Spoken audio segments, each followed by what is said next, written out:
Assalamualaikum warahmatullahi wabarakatuh. Alhamdulillahirabbil alamin. Sallallahu wasallam wa baraka ala nabiyyina Muhammadin wa ala alihi wa ashabihi wa tabi'in wa man tabi'ahum bi ihsanin ila yaumiddin wa sallama tasliman katsira, amma ba'd. Para ikhwan dan akhwat kaum muslimin wal muslimat rahimani wa rahimakumullah, kita melanjutkan pembahasan tentang nama dan sifat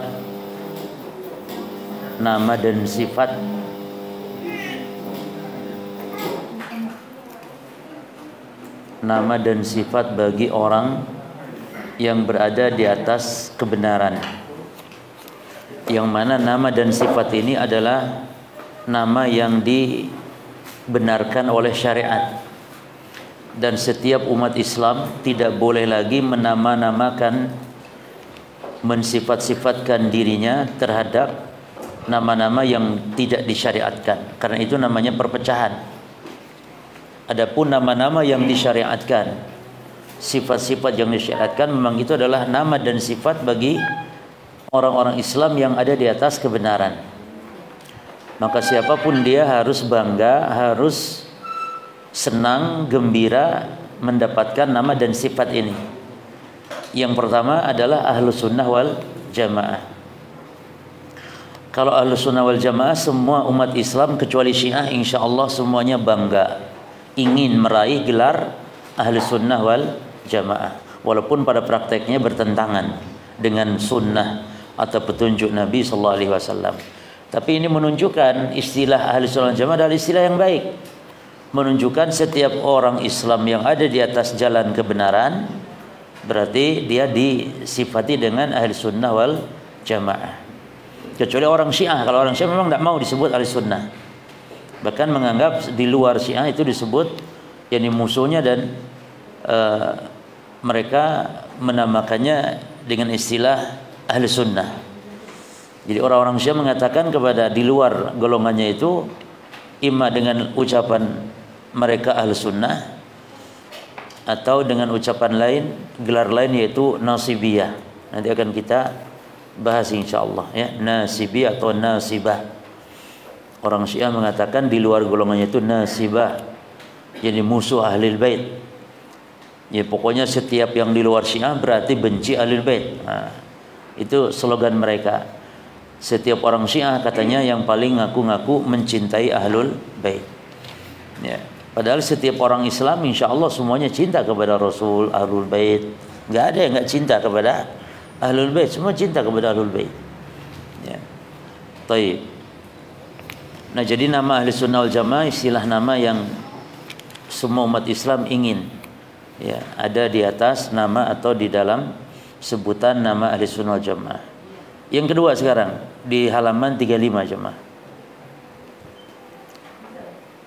Sanian, Ahlul Hadis, istilah orang yang ada di atas kebenaran, yang lurus akidahnya, itu juga dengan diistilahkan oleh para ulama kita dengan Ahlul Hadis. Jadi maksud Ahlul Hadis itu bukan yang ahli di bidang ilmu hadis, bukan. Di poin ini Ahlul Hadis itu maknanya ahli sunnah. Maknanya orang yang lurus apanya? Akidahnya. Jadi tolak ukur umat Islam, baik tidaknya, lurus tidaknya Islam seseorang dilihat dari akidahnya jemaah. Maka perpecahan yang dikabarkan Nabi itu perpecahan dalam akidah. Bukan masalah perselisihan dalam masalah-masalah furu', masalah-masalah fikhiyah, bukan. Masalah fikih itu zaman Rasul pun sudah ada perselisihan antara sahabat satu sahabat lain berbeda ya, dan itu yang ditoleransi hal itu. Tapi yang dimaksud Nabi wasatabtariku ummati ala 73 firqah, dan umatku akan berpecah belah menjadi 73 golongan. Perpecahan yang dimaksud dalam urusan apa? Akidah. Maka sesat tidak sesatnya seorang muslim maka ditinjau dari tolak ukurnya apanya? Akidahnya. Nah, ahli sunnah, istilah ahli sunnah, yakni orang yang lurus akidahnya. Demikian pula ahlul hadis, barometer tolak ukurnya akidah. Ya. minal asma'i allati yusamma biha ahlus sunnah wal jamaah ahlul hadis. Di antara nama-nama yang ahlus sunnah dinamakan dengan nama yang syar'i adalah ahlul hadis. Wa hada yaridu katsiran fi kalami katsirin minal a'immah. Dan istilah ahlul hadis ini banyak sekali ya terdapat pada perkataan para a'immah. Apa a'immah? Para imam-imam, ulama-ulama. Ka Syekhul Islam Ibn Taimiyah, sebagaimana perkataan Syekhul Islam Ibn Taimiyah rahimahullah. Wa ghairihi, dan selain beliau min ahli ilmi, dari para ulama qablahu, baik sebelum Ibnu Taimiyah wa ba'dahu, atau setelah Ibnu Taimiyah. Ya. Yadkuruna ahlal hadis wa ahlus sunnah. yakni mereka-mereka para ulama-ulama Islam ini, mereka menyebutkan istilah ahlus sunnah dan ahlul hadis, atau ahlul hadis dan ahlus sunnah itu mubayyinina i'tiqadahum, yang menjelaskan, yang menjadi ukurannya itu akidah mereka. Oleh karenanya wala yufarriquna baina al-mustalahaini, sehingga tidak dibedakan istilah ahli sunnah dengan istilah ahli hadis ini. Ahli sunnah ya ahli hadis ya ahli sunnah. Apa maksudnya? Orang-orang yang lurus apanya? Akidahnya. Ya. Maka para jemaah, yang menjadi dasar adalah akidah. Karena percuma amal sebanyak apapun amalan kalau akidahnya apa? Menyimpang. Maka hakikat orang itu husnul khatimah, bukan mati sedang ibadah. Bukan. Gak masalah mati mau sedang tidur, mau sedang apa. Yang penting husnul khatimah itu adalah orang ketika mati dia jauh dari akidah menyimpang. Dia berada di atas akidah yang lurus. Contoh, orang Syiah mati sedang sholat. Orang Syiah tapi akidahnya Syiah, mati sedang sholat. Kita sebagai ahli sunnah, dan ini keyakinan kita, orang Syiah ini matinya su'ul khatimah. Loh, kan sedang sholat. Walaupun sedang sholat, karena apa? Kenapa dia su'ul khatimah? Karena akidahnya fasad, akidahnya rusak. Bagaimana dia mati meyakini Abu Bakar berhala, Aisyah di neraka, istri Nabi di neraka, ya? Bagaimana dia meyakini para sahabat murtad? Bagaimana dia meyakini Quran sudah tidak lagi asli, padahal Allah menjamin keaslian Al-Quran. Keyakinan ini dia bawa mati, walaupun mati sedang sholat, maka dia su'ul khatimah. Maka hakikat husnul khatimah, seseorang mati dalam keadaan terbebas dari kesyirikan, terbebas dari kekufuran, terbebas dari kebid'ahan, ya. Ini sebagaimana dikatakan oleh Syekh Muhammad bin Shalih Al-Utsaimin rahimahullah ta'ala. Jadi hakikat husnul khatimah adalah seorang meninggal dalam akidah ahli sunnah, ya. Maka antum syukuri ketika antum diberi pemahaman berada di atas akidahnya ahli sunnah wal jamaah. Maka terus pelajari jemaah. Para ulama sudah membuat kitab-kitab, menulis dalam kitab mereka tentang apa saja prinsip-prinsip dasar akidah ahli sunnah wal jamaah. Ada yang ringkas, ada yang sedang, ada yang panjang lebar membahas masalah itu. Di antaranya yang sudah kita pelajari di masjid ini, alhamdulillah, kitab Min Usul Aqidati Ahli Sunnah wal Jamaah karya Syekh Shalih bin Fauzan. Ada 9 prinsip di situ, ya. Sudah kita pelajari walaupun secara singkat, walhamdulillah. Taib, lanjut. Wala yufarriq taib bainal fahada al-Imam As-Sabuni. Maka inilah diantaranya yang menyatakan masalah ini Imam As-Sabuni. Yaqulu fi aqidatihi, beliau mengatakan di dalam kitab akidah beliau. Beliau punya kitab akidah, yakni yang judulnya Aqidatus Salaf Ashabil Hadis. Ya. Kitab yang ringkas saja. Nanti insyaallah setelah selesai kitab ini kita bisa kaji kitab-kitab ulama-ulama mutaqaddimin yang membahas tentang akidah, di antaranya kitab Aqidah Salaf Ashabil Hadis. Nah, Imam As-Sabuni mengatakan dalam kitab akidah tersebut, inna ashabal hadis, tuh disebutkan, sesungguhnya ashabul hadis, sesungguhnya ashabul hadis. Mereka maknanya ashabul hadis, yakni ahlul hadis.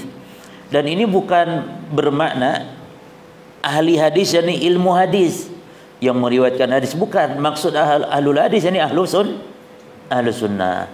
Kalau ada istilah ahlul hadis di dalam kitab-kitab akidah, berarti maknanya bukan ahli hadis yang meriwayatkan hadis, bukan, tapi ahlus sunnah.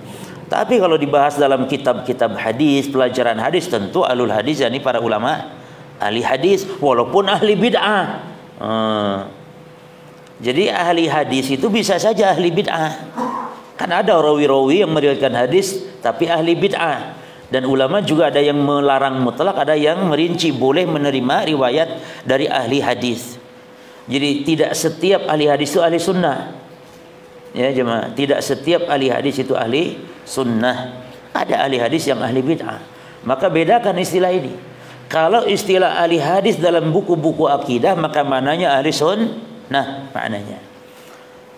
Taib, kata beliau, inna ashabal hadis, bahwasanya ahli hadis, yani ahli sunnah, al-mutamassikina yang berpedoman atau berpegang teguh bil kitab wa sunnah, dengan kitab dan as-sunnah.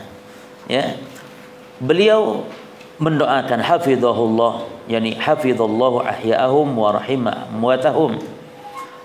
Semoga Allah menjaga mereka ahli hadis, yani ahli sunnah yang berpegang teguh kepada Al-Quran dan sunnah, baik saat hidup ataupun semoga merahmati yang telah meninggalnya.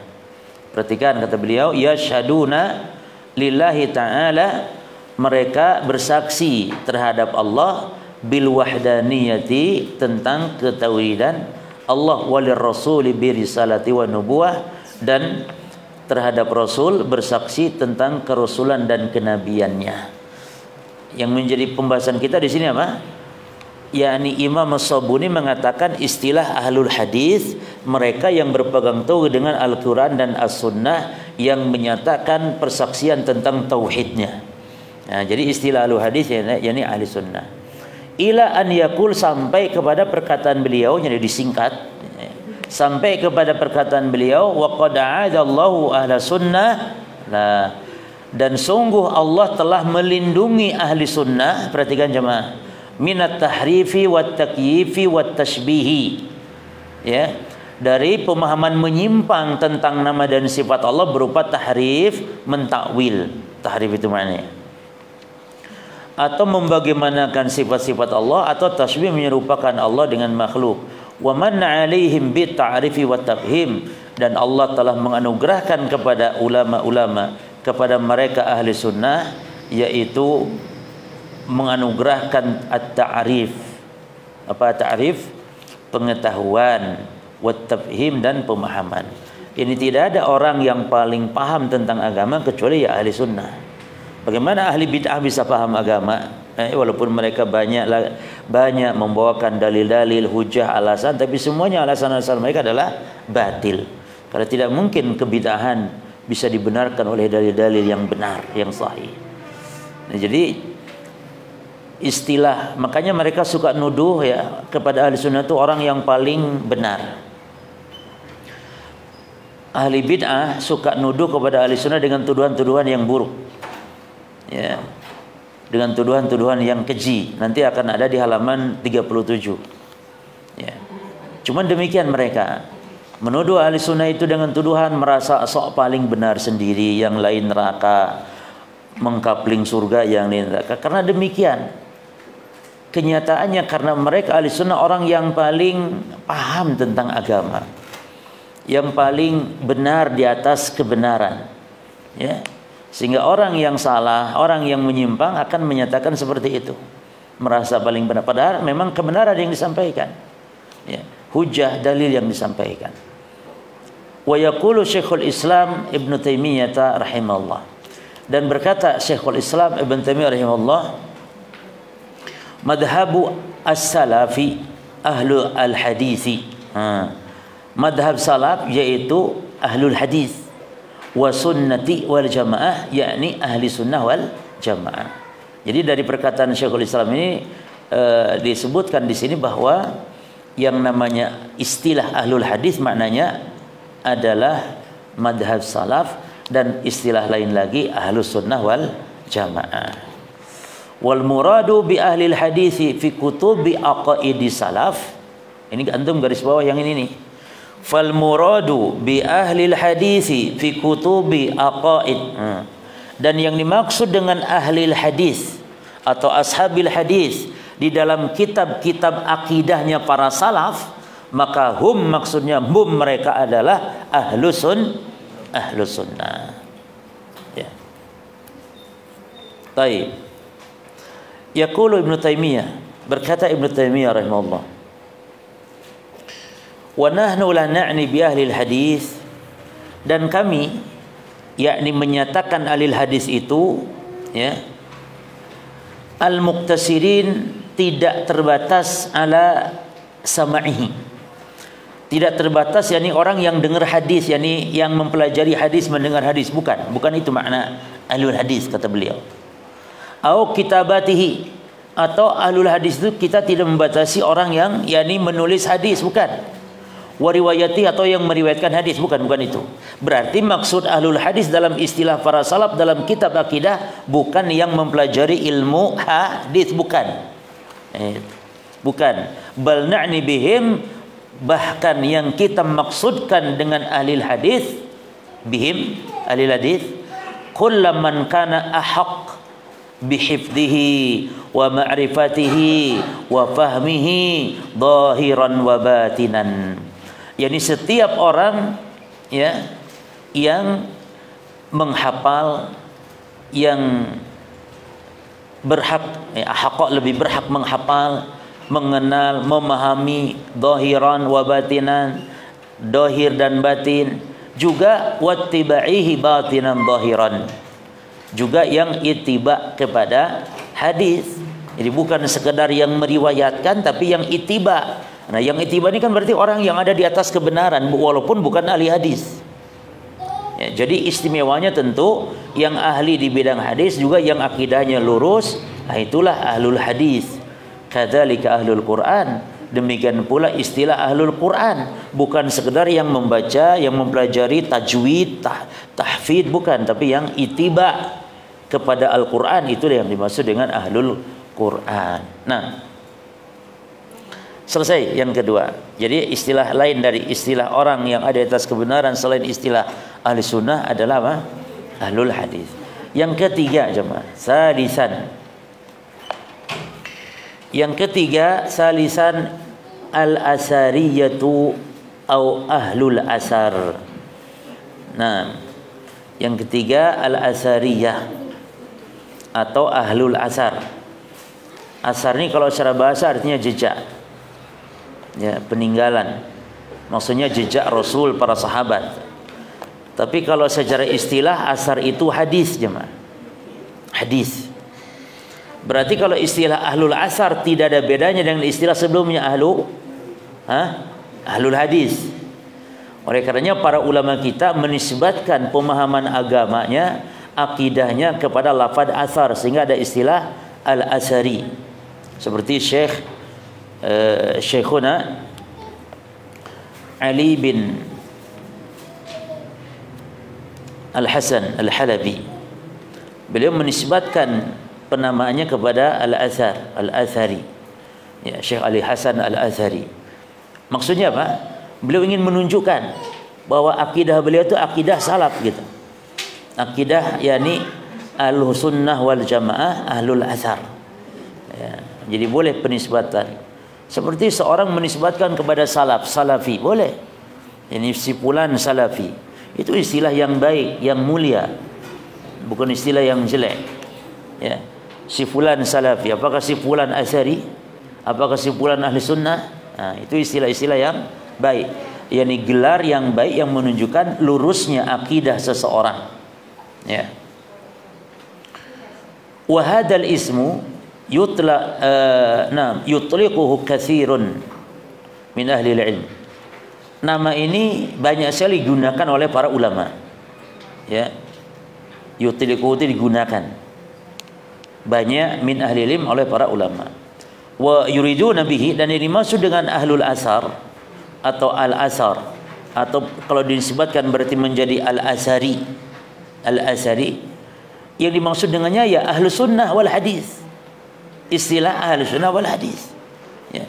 Jadi walaupun banyak nama jemaah, ada istilah ahlus sunnah, ahlul hadis, firqah najiyah, taifal mansurah, itu semua menunjukkan kepada sifat yang satu. Intinya orang ada di atas kebenaran. Hanya saja nama-nama ini syar'i, ada dasar, ada landasannya, baik dari dalil ataupun dari istilah yang dibuat oleh para ulama untuk membedakan dengan ahli bid'ah, gitu loh jemaah. Sebenarnya kalau di zaman Rasul nggak butuh gitu istilah, laqab, gelar ini nggak butuh. Tapi ketika muncul kebidahan, kesesatan, butuh istilah ini untuk membedakan. Karena Islam si fulan itu berbeda-beda. Ya, maka dinisbatkan dengan nisbat nama-nama tadi. Si fulan apa akidahnya? Asy'ari, Maturidi, Kulabi, Syi'i? Enggak, dia Salafi. Oh, berarti dia di atas akidah salaf. Bukan Asy'ari, bukan dia Salafi. Bukan Syi'i, bukan Salafi. Bukan Qadari, bukan Salafi dia. Ini istilah itu. Makanya dulu istilah Salafi ini untuk membedakan. Ya. Karena kalau masalah Islam semuanya Islam. Asy'ari Islam. Ya. Maturidi juga Islam. Qadari juga Islam. Ya, Mu'tazili juga Islam jemaah. Tapi kan Islam-Islam yang pemahamannya mereka menyimpang. Ya. Taib. Mana tadi? Nah, qala Ibnu Hatim Ar-Razi. Berkata Ibnu Hatim Ar-Razi, seorang ulama ahli sunnah, dia punya kitab, ya, nama kitab diantaranya Aslus Sunnah wa I'tiqaduddin. Nah, antum lihat di sini di catatan di footnote ada Syarah Usul I'tiqad Ahli Sunnah. Ini berisikan tentang kalam-kalam salaf tentang akidah. Kitab yang sangat luas sekali. Syarah Usul I'tiqad Ahli Sunnah. Ya, oleh Al-Imam Al-Lalikai rahimahullah. Ya. Jadi buku-buku akidah itu sudah dibuat oleh para ulama untuk menjelaskan akidah salaf, akidah ahli sunnah wal jamaah kepada umat. Taib. Beliau menukil, penulis kitab Syarah Usul I'tiqad Ahli Sunnah menukil perkataan Imam Ibnu Hatim. Ya. Imam Ibnu Hatim Ar-Razi. Ar-Razi ini nisbah kepada Ar-Ray. Ar-Ray yaitu sebuah tempat yang ada di Iran. Jadi Iran itu dulunya negara ulama. Dulunya. Ya. Namun sekarang menjadi negara Syiah. Yang nanti Yahudi juga di akhir zaman dari situ munculnya. Ya. Termasuk Dajjal itu juga akan keluar nanti dari Asfahan, tengah negara Iran. Nah, jadi Dajjal kan keluar nanti munculnya di situ, diikuti 70.000 Yahudi. Jadi orang Yahudi itu harus, kalau dunia sudah mau kiamat dekat di akhir zaman, Yahudi harus ke Iran, harus memperbanyak di situ. Sunatullahnya begitu, ya Mas. Ya. Taib. Jadi sekarang bukan lagi negara rujukan Iran itu. Sudah tidak ada lagi ulama-ulama besar di Iran. Maka rujukan ilmu di akhir zaman adalah ke kota Madinah. Maka kalau belajar agama sekarang di akhir zaman ke Madinah, dijamin lurus pemahamannya. Ya. Taib. Maka berusaha anak-anak kita kalau mampu antum targetkan supaya belajar agama, kirim ke kota Madinah. Ya, karena disitulah yakni sumber ilmu yang sahih di akhir zaman. Terus madhabuna, kata Imam Ibnu Hatim Ar-Razi, madhabuna wa ikhtiyaruna ittiba'u Rasulillah sallallahu alaihi wasallam.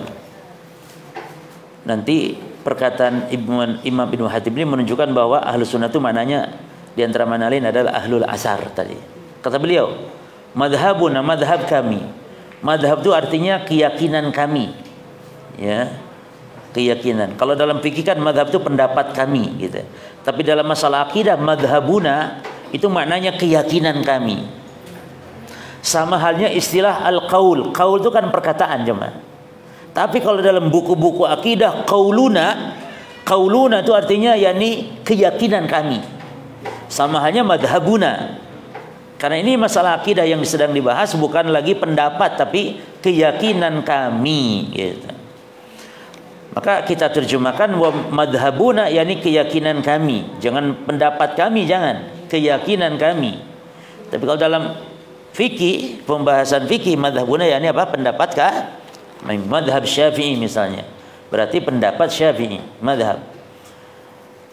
Wa ikhtiyaruna, dan pilihan kami adalah ittiba'u Rasulillah, ittiba kepada Rasulullah sallallahu alaihi wasallam, wa ashabihi, dan para sahabatnya, wa tabi'in, dan para tabi'in.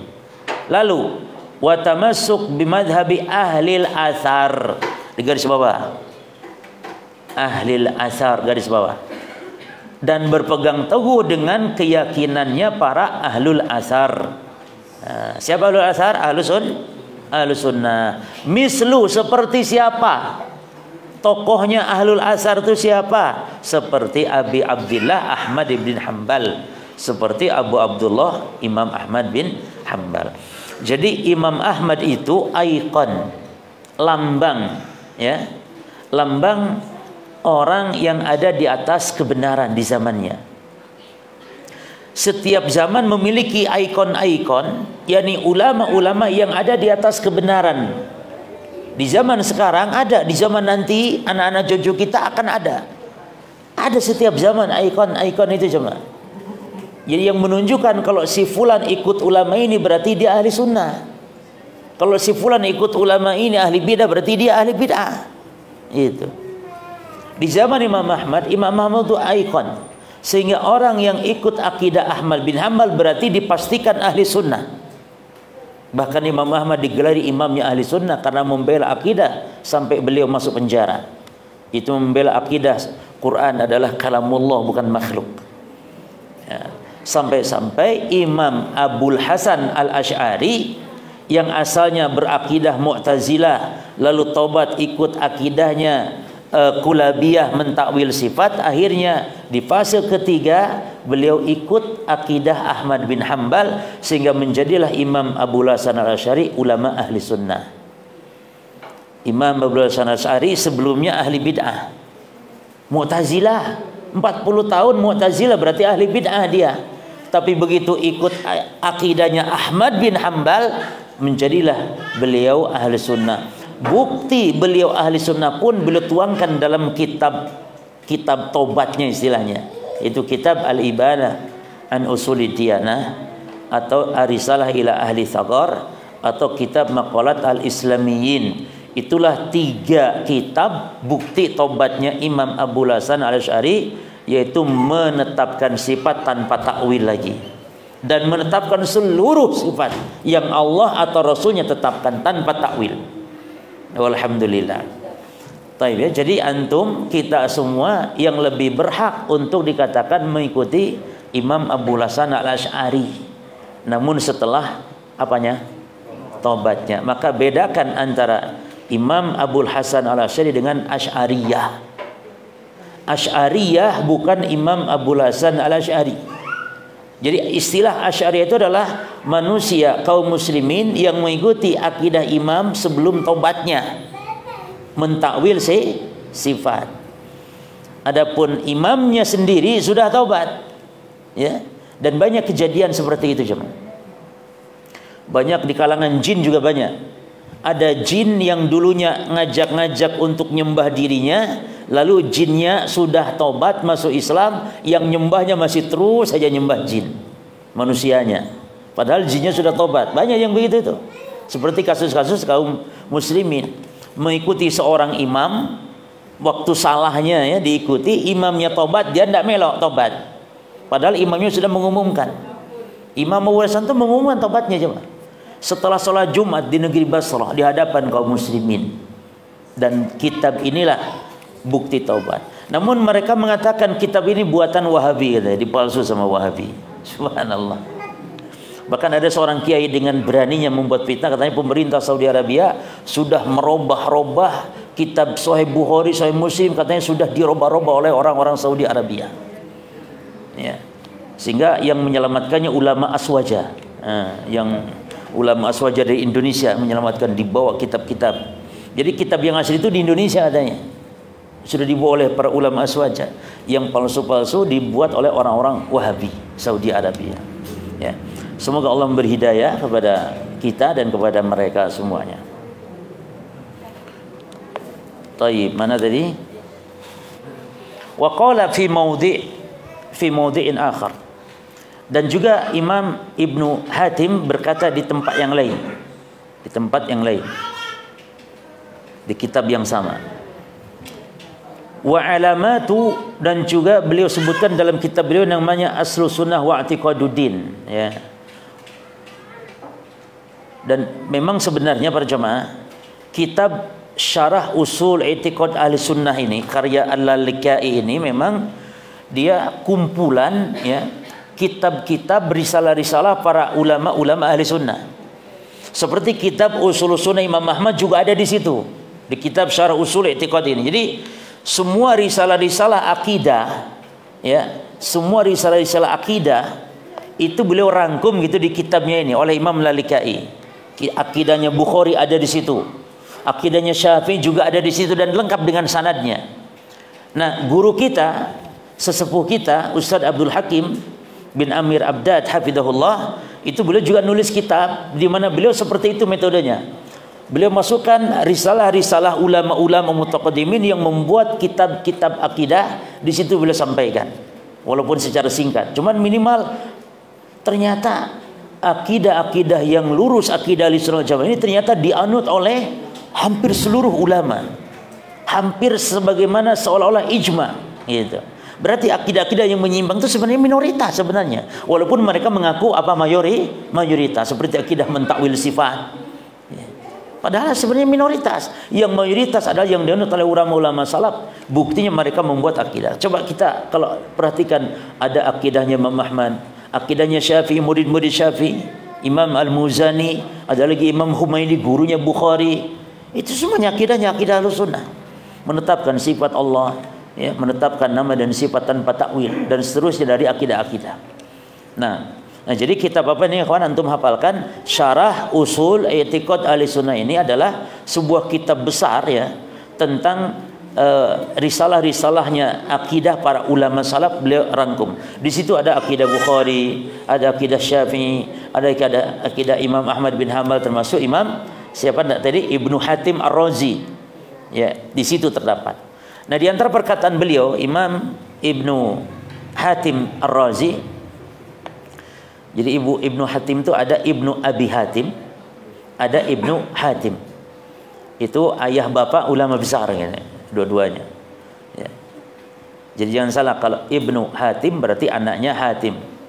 Ibnu Abi Hatim, anaknya Abu Hatim. Baik. Wa alamatu ahlil bid'ah. Nah, dan tanda atau ciri ahlil bid'ah itu apa? Al-waqi'atu fi ahlil asar. Tuh, kata-kata ahlul asar. Apa mana ahlul asar di sini? Ahlus sunnah. Tanda ahli bidah itu adalah al-waqi'ah, mencela. Al-waqi'ah mencela, menuduh, ya, menjelek-jelekan. Itu al-waqi'ah itu. Siapa? Ahlul asar. Fi ahlil asar. Tentang ahlul asar. Ini ahlus sunnah. Ya. Jadi kalau ada ahlus sunnah dicela, jemaah, termasuk antum bisa cirikan sekarang ini, seperti Syekh Albani. Orang yang mencela Syekh Albani, sudah, tidak mungkin ada ahli sunnah mencela Syekh Albani. Tidak mungkin, mustahil. Sebenarnya supaya antum yakin akidahnya, tidak mungkin, ya, karena dia ulama ahli hadis yang diakui keilmuannya oleh ulama sejagat. Kalau ada yang mencela, maka jelas berarti dia bukan ahli sunnah. Dan bukti kenyataan. Siapa coba yang suka menjelek-jelekan Syekh Albani? Ahlul bid'ah. Ya, ahlul bid'ah. Yang mencela Syekh Fauzan, yang mengatakan Syekh Fauzan mengajarkan untuk membunuh zombie, haus darah, siapa? Ahlul bid'ah. Tidak ada ahli sunnah yang mencela Syekh Fauzan, abidallah.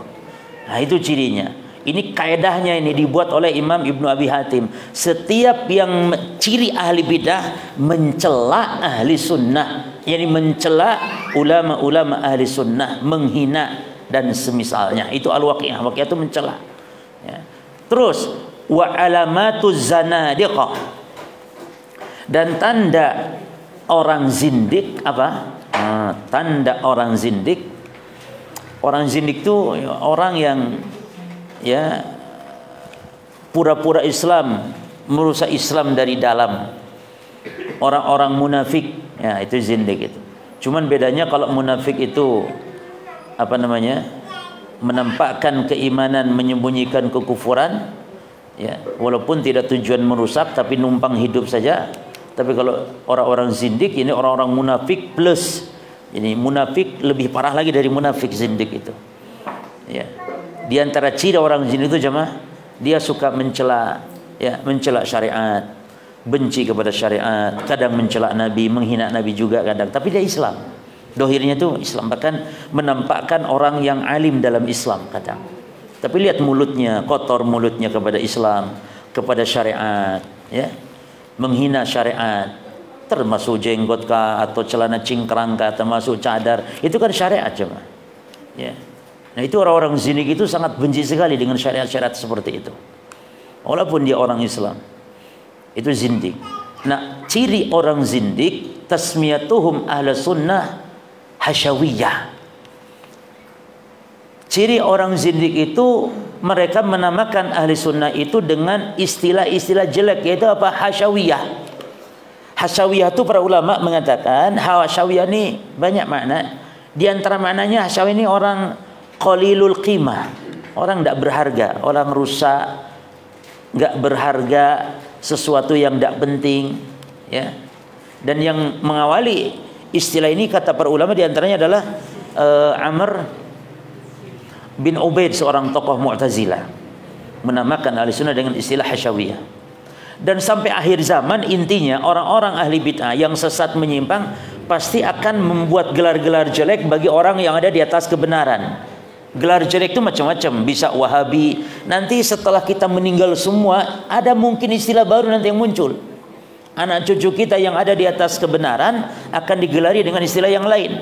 Mungkin sudah bosan dengan gelar Wahabi, nanti muncul gelar yang lain, wallahu alam. Kalau zaman sekarang kita apa? Wahabi. Ya. Pokok dikit-dikit Wahabi, dikit-dikit Wahabi. Sampai ada kucing maling ikan dendeng, Wahabi juga. Siapa sing maling ikan? Wahabi. Sampai saking bencinya jemaah. Ya. Dan tentu ini sudah sunatullah. Nggak mungkin orang ada di atas kebenaran lalu enak saja seperti jalan di jalanan yang bertabur bunga. Tidak. Orang yang ada di atas kebenaran berjalan seperti jalan di atas duri. Harus hati-hati, penuh sabar jemaah. Karena demikian para pendahulu kita, ya. Lihat, orang zindik menamakan dulu ahli sunnah dengan hasyawiyah. Nah, demikian pula wa alamatul qadariyah, dan tanda orang qadariyah, orang sesat, menyimpang, yang enggak percaya takdir. Itu tasmiyatuhum ahlal asar, menamakan ahlul asar. Nah, yang menjadi bab kita di sini perkataan ini jemaah, ahlul asar. Siapa yang dimaksud ahlul asar oleh Imam Ibnu Hatim? Ahli sunnah. Orang qadariyah menamakan ahli sunnah, tidak mau dengan istilah menamakan ahli sunnah, tapi menghina dengan istilah yang mereka enggak setuju dengan akidahnya ahli sunnah tadi. Ahli sunnah kan menetapkan takdir, ya. Sementara qadariyah di sini maksudnya mengingkari takdir.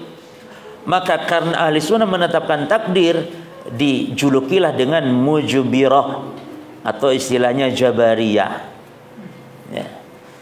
Sama hanya contoh, kalau kita boleh tambahkan dari perkataan siapa tadi, Imam Ibnu Hatim, boleh kita tambahkan sekarang. Kalau antum mengatakan wajib taat kepada pemerintah, maka orang Khawarij akan mengatakan antum sebagai apa?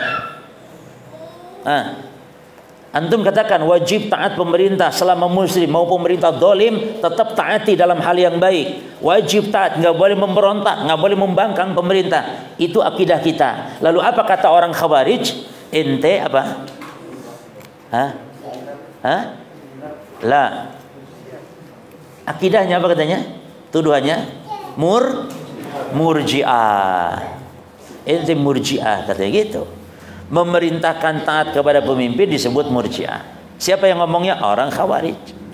Jadi demikian, ahli sunnah tuh dari berbagai kubu. Orang sufi mengatakan lain lagi hinaannya, orang khawarij lain lagi. Ya, makanya ahli sunnah itu yang menyerangnya dari segala penjuru jemaah, dari seluruh ahli bid'ah yang ada, yang lebih parah dari Syiah. Ya. Makanya istilah Wahabi itu Syiah paling senang. Ya. Paling senang untuk apa? Membuat kekacauan, mengadu domba di tengah-tengah kaum muslimin. Taib. Terus wa alamatul murji'ah. Orang murji'ah sekarang menamakan ahli sunnah apa? Tasmiyatum ahli sunnah mukhalifatan wa nuqsaniyatan, yang menyelisihi katanya. Atau istilah nuqsaniyah. Kenapa disebut nuqsaniyah? Karena ahli sunnah mengatakan iman itu nuqsan.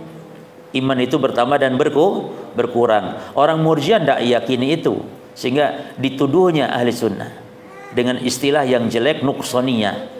Sama halnya antum oleh ahlul kalam, ulama-ulama ahli sunnah atau ahli sunnah yang menetapkan sifat Allah, itu dituduhnya apa? Menyerupakan, mujassimah dan seterusnya. Ya, sering dengar mujassimah. Wahabi mujassimah katanya. Nah, itu antum harus tanya itu sama dia. Apa maksud antum mujassimah? Harus tanya. Kalau maksud kata mereka mujassimah karena kalian menetapkan sifat Allah, ya, menetapkan sifat Allah, Allah punya wajah, Allah punya tangan, ya, sebagaimana yang Allah tetapkan di Quran atau di dalam hadis. Kalau itu maksud mujassimah, enggak masalah. Oke, no problem, kami mujassimah. Maknanya menetapkan sifat Allah, tangan, wajah, sifat bagi Allah. Jelas ya, Pak? Tapi kalau maksud mujassimah, yakni menyerupakan Allah dengan makhluk, maka kita katakan la, kami tidak menyerupakan. Ya, nah, demikian para jamaah. Jadi tuduhan-tuduhan itu semua adalah batil. Jadi ahli sunnah itu dituduh macam-macam. Nah, kalau kita tambahkan zaman sekarang, ahli sunnah dituduh Wahabi, padahal Wahabi sendiri bingung. Wahabinya bingung, sopo sing Wahabi nih kita. Dan kadang-kadang kalangan awam juga kadang-kadang ngawur cuma. Jadi Wahabi itu istilah mereka kepada setiap banyak golongan. Hatta yang ngebom masjid itu ya, kelompok Khawarij yang kita pun membenci mereka, ya kan? Hatta itu juga Wahabi. Sampai-sampai PKS loh cuma. PKS loh, partai apa namanya PKS itu? Pada Keadilan Sejahtera yang kita ini anti partai, PKS juga Wahabi. Jadi Wahabi ini banyak akhirnya, entah yang mana gitu loh. Yang setiap yang cingkrang Wahabi, setiap yang cadar. Padahal yang orang sufi, wanita-wanita sufi sekarang banyak juga yang cadaran. Ya. Jadi tolak ukurnya bingung, apa itu Wahabi? Gitu. Yang enggak tahlilan Wahabi. Padahal yang enggak tahlilan banyak. Muhammadiyah enggak tahlilan. Ya, LDII enggak tahlilan jemaah. LDII yang sesat enggak tahlilan. Ya. Nah, itu juga Wahabi, semua Wahabi, jadi bingung kita yang Wahabi yang mana. Ya. Baik, oleh karena itu semua adalah tuduhan-tuduhan yang tidak berdasar. Ya. Mana lagi? Wa alamatur Rafidhah, dan tanda atau ciri orang Syiah, tasmiyatuhum ala sunnah, mereka menamakan ahli sunnah dengan nasibah, yaitu nasibiyah. Artinya nasibiyah itu diambil dari kata nasoba, menancapkan, jadi menancapkan permusuhan kepada ahlul bait, kata mereka. Itu kata mereka itu. Sekarang antum benci nggak antum pada ahlul bait? Lah, bahkan kita sangat mencintai. Bahkan Abu Bakar mengatakan kalau ada kerabat dia yang hajat butuh sesuatu, sementara kerabat Rasul pun butuh, maka yang akan didahulukan oleh Abu Bakar kerabatnya Rasulullah. Saking cintanya. Jadi ahli sunnah itu sangat mencintai ahlul bait. Cinta Fatimah, cinta Ali, cinta Hasan Hussein, cinta seluruh anak keturunan Hasan Hussein. Ya, yang beriman, yang menegakkan sunnah, cinta semua kita kepada mereka. Namun orang Syiah mengatakan yang bukan Syiah pokoknya semuanya membenci ahlul bait, musuh ahlul bait. Tanda apa tadi? Hah? Fadal. Wassalatu wassalamu ala Rasulillah tsumma amma ba'd. Wa warada dzalika fi kalami katsirin minal a'immah, dan datang hal tersebut, ucapan al-asar atau ahlul asar, di dalam perkataan banyak para imam-imam. Mislu Abi Nasr As-Sajzi, seperti Abu Nasr As-Sajzi, wa Ibnu Taimiyah dan Ibnu Taimiyah, wa Safaraini atau Safarini atau Safaraini boleh, dan juga Imam Safaraini, wa ghairihi min ahli ilmi, dan yang lain-lain selain mereka dari para ulama yang menyebut istilah ahlul asar untuk ahli sunnah. Wa summu bidzalika, dan dinamakan ahli sunnah dengan ahli asar. Asar, yakni asar itu apa? Nisbatan ilal asar, yaitu dinisbatkan kepada lafaz asar. Nah, dan asar itu wa fil istilah, di dalam istilah asar itu al-asar muradif, itu sinonim, nama lain dari al-hadis, ya. Cuman kalau dibedakan para jamaah ada 3 ya, ada hadis, ada khobar, ada asar. Kalau disebut hadis saja maka bisa juga maknanya khobar. Disebut khobar saja misalnya maknanya juga bisa hadis. Atau disebut hadis bisa bermakna juga asar. Kalau disebut asar juga bisa maknanya hadis. Jadi antara 3 lafaz ini kalau disebut satu maka maknanya sama saja yang lain pun. Tapi kalau disebut 3-3-nya berarti itu beda maknanya. Kalau hadis adalah segala yang disandarkan dari perkataan, perbuatan, sifat kepada Nabi kalau hadis. Kalau khabar itu lebih umum, baik Nabi ataupun selain Nabi. Adapun asar adalah segala perkataan atau perbuatan yang disandarkan kepada sahabat dan tabi'in saja. Itu asar. Nah, cuma istilah lainnya asar itu kalau disebut sendiri bisa bermakna juga hadis. Jelas ya? Jadi istilah asar dan hadis itu kalau disebut dua-duanya maknanya beda. Kalau disebut sendiri saja asar maknanya ya hadis, hadis ya asar. Ya. Cuman kalau diistilahkan secara khusus lagi, asar itu adalah semua perkataan perbuatan yang disandarkan kepada 2 golongan. Siapa? Sahabat dan tabi'in. Kalau ada perkataan Umar, perbuatan tabi'in, maka disebut asar. Ya. Wa mana ahli al-asar kama yaqulu as-Safaraini, dan mana ahlul asar sebagaimana dikatakan oleh as-Safaraini. Ini antum garis bawah ini definisi dari Imam as-Safaraini tentang makna ahlul asar.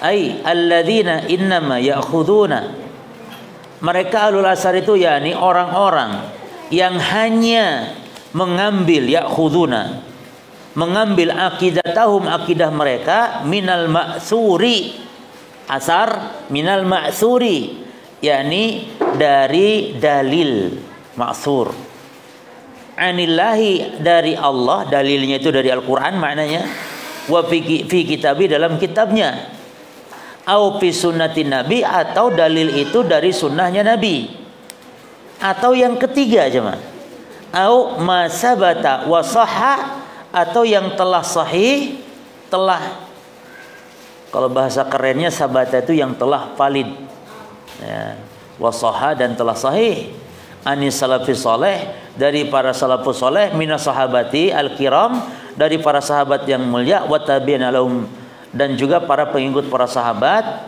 al-fikhami, ya, yakni para tabi'in yang mengikuti sahabat al-fikham. Al-fikham itu yang memiliki keagungan, kemuliaan, kebesaran para sahabat.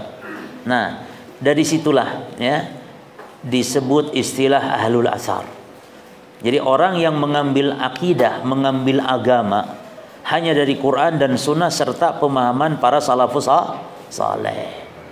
Makanya kalau ditanya akidah kita semua ini, semuanya kita bisa menjawab dengan dalilnya dari Al-Quran, dari Sunnah, atau dari para as-salaf. Misalnya, mana dalil kamu mengatakan Allah di atas langit?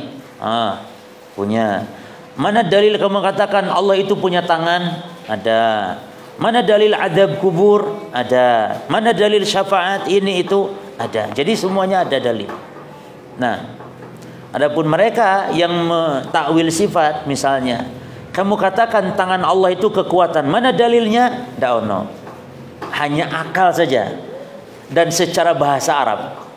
Memang dalam bahasa Arab maksud tangan bisa bermakna kekuatan secara bahasa. Tapi kalau masalah agama, masalah wahyu, masalah sifat Allah, zat Allah, perkara gaib, ya jangan langsung dengan bahasa Arab tapi dengan dalil. Jelas ya? Wa hadza bi makna ahli sunnah fi itlaqis salaf. Wa hadza, dan ini persis dengan makna ahli sunnah di dalam ungkapan kalangan para as-salaf. Jadi ahlul asar itu ya ahli sunnah fi itlaqis salaf, dalam itlaq itu ungkapan penamaan kaum salaf dahulu. Jadi istilah ahlul asar ya ahlus sunnah.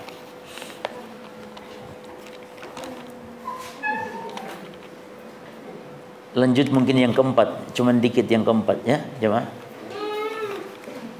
Yang keempat, al-firqatun najiyah. Istilah lain orang yang ada di atas kebenaran, lurus akidahnya, selain nama ahli sunnah, selain nama ahli hadis, selain nama ahlul asar. Yang keempat, al-firqatun najiyah, golongan yang selamat. Selamat dari dua hal jemaah. Di dunia dari kesesatan, di akhirat dari azab. Kalau di dunia dari kesesatan tadi sudah diungkapkan sebagainya oleh Imam Ibnu Hatim ya, bahwa ahlul hadis itu orang yang diberi apa? Dinugerahi apa oleh Allah? At-ta'rif wa tafhim. Ya. Jadi ahli sunnah itu orang yang diberi anugerah Allah pengertian atau pengetahuan dan pemahaman. Nah, oleh karenanya orang yang ngaji sunnah gitu cuma, walaupun ngajinya baru-baru saja, tapi ketika ilmu yang disampaikan, ya, kalau kajian-kajian ahli sunnah itu kan kajian-kajian sunnah itu bedanya dengan yang lain tuh, yang dikaji itu kan kitab-kitab ulama, ilmu, dalil, Quran, sunnah, demikian. Sehingga yang baru ngaji itu akan lebih mudah paham dan juga lebih cerdas gitu. Ya. Tapi yang bodoh ya bodoh juga tetap cuman ya secara umum kita bicara, ya secara umum. Maka terkadang yang terlalu semangat itu baru ngaji saya sudah main bantah-bantah. Itu juga salah. Ya, karena sudah mulai pahamnya gitu loh jemaah. Karena selama ini rata-rata pengajian-pengajian awam itu rata-rata kan pengajiannya itu apa? Ngobrol, dongeng-dongeng, kisah-kisah, ketawa-ketawa, lucu-lucuan. Sehingga jamaah itu lambat pinternya. Bukan lambat, bahkan tidak pinter-pinter gitu. Kan gitu. Tidak terbiasa gitu mencatat, ada taksimat, pembagian-pembagian, apa definisi-definisi. Ngaji bawa kitabnya, bukan jarang kalau kajian awam. Bahkan nggak diundang kalau ngaji bawa kitab-kitab itu, nggak diundang mereka. Yang harusnya tuh yang lucu, ketawa-ketawa itu baru yang diundang. Nah, maka ini prinsip jemaah. Ahli sunnah itu adalah orang yang dianugerahi Allah pemahaman. Walhamdulillah.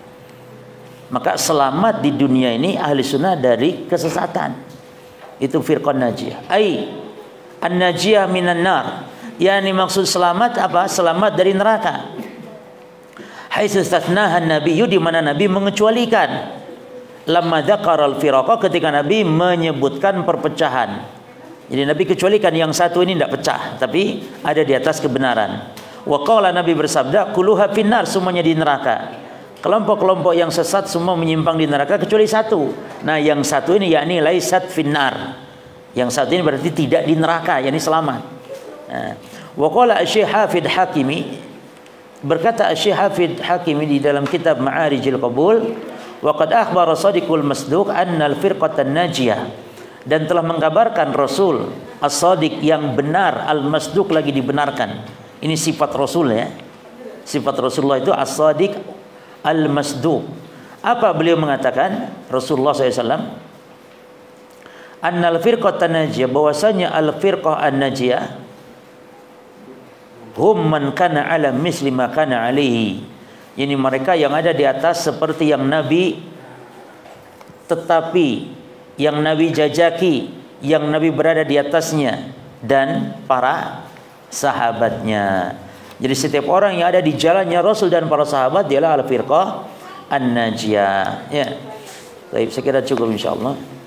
Ada yang perlu saya sampaikan jemaah berkaitan dengan azan. Muadzin itu tidak boleh baca apapun di awalnya, demikian pula tidak boleh baca apapun di akhirnya. tidak baca Allahumma rabb hadihi, tidak baca sholawat, tidak baca yang lain-lain. Karena yang membaca di akhir yang adzan itu bagi yang mendengar adzan. Kata Nabi, idza sami'tul muadzin faqulu mithla ma yaqul. Apabila kalian mendengar adzan, maka ucapkanlah seperti perkataan muadzin. Berarti ini perintah hanya bagi kepada yang mendengar adzan. Maka muadzin tidak baca apa-apa pun, la basmalah wala ta'awud wala syahadat, enggak ada baca basmalah, ta'awud yang lain. Nah, itu satu jemaah.